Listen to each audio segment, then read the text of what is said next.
Israel ने Gaza युद्ध विराम समझौते के तहत शनिवार यानी 15 फरवरी को 369 फिलिस्तीनी कैदियों को रिहा किया। हालांकि इजराइल ने इस बार फिलिस्तीनी कैदियों को छोड़ने के पहले कुछ ऐसा कर दिया जिससे हमास को करारा झटका लग सकता है। मीडिया रिपोर्ट्स की माने तो इजराइल ने इन सभी 369 कैदियों को एक खास तरह की टी शर्ट पहनाकर शनिवार को रिहा किया। इजराइल ने टी शर्ट पर लिखा कि न भूलेंगे न माफ करेंगे। दरअसल हमास की ओर से हर बार इजरायली बंधकों को रिहा करने से पहले एक इवेंट किया जाता था। इस इवेंट में इजरायली बंधकों को एक स्टेज पर खड़ा किया जाता था और उनसे हमास की तारीफ करवाई जाती थी। हमास के इस इवेंट को देखने के लिए हजारों की संख्या में फिलिस्तीनी इकट्ठा होते थे और इस बात से इजराइल नाराज था। इसलिए इस बार युद्ध विराम समझौते के तहत छठी बार बंधकों की अदला बदली में इजराइल ने फिलिस्तीनी बंधकों को एक खास तरह की टी शर्ट पहनाकर रिहा किया।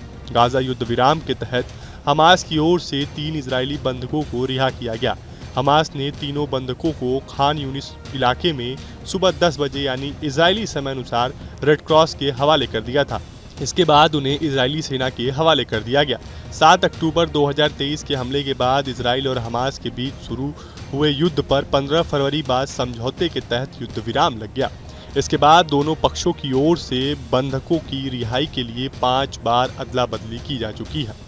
सीज फायर समझौते के तहत बंधकों की पहली रिहाई 19 जनवरी को की गई। इस दिन हमास ने 3 इजरायली बंधकों को रिहा किया, जिन्हें इंटरनेशनल रेड क्रॉस सोसाइटी की मदद से इजरायली सेना को सौंप दिया गया।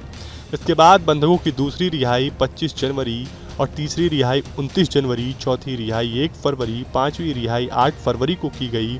इसके बाद दोनों पक्षों की ओर से शनिवार यानी 15 फरवरी को छठी बार बंधकों की अदला बदली की गई। यह रिहाई अमेरिकी राष्ट्रपति डोनाल्ड ट्रंप की चेतावनी के बाद बढ़े तनाव के बीच हुई, जिसमें कहा गया कि अगर शनिवार दोपहर तक गाजा में सभी बंधकों को मुक्त नहीं किया गया तो युद्ध विराम रद्द कर दिया जाएगा। नेतन्याहू और इजराइल के रक्षा मंत्री इजराइल कैट्ज ने चेतावनी दोहराते हुए कहा कि इजराइल गाजा पर अपना हमला फिर से शुरू कर देगा। हमास ने सोमवार की घोषणा की कि वह शनिवार को निर्धारित बंधकों की रिहाई में देरी करेगा, क्योंकि इजराइल ने समझौते का उल्लंघन किया है और इजराइल से युद्ध विराम बनाए रखने की अपनी प्रतिबद्धता की फिर से पुष्टि करने की मांग की गई। फिलहाल जिस तरह की स्थिति इजराइल और हमास के बॉर्डर वाले इलाके में बनी हुई है, इससे तनाव कभी भी बढ़ सकता है। कल आपको हमारा वीडियो कैसा लगा हमें कमेंट बॉक्स में जरूर बताएं। देश और दुनिया की तमाम यूपी उत्तराखंड की हर छोटी बड़ी खबर के लिए न्यूज़ स्टेट चैनल को सब्सक्राइब करना ना भूलें।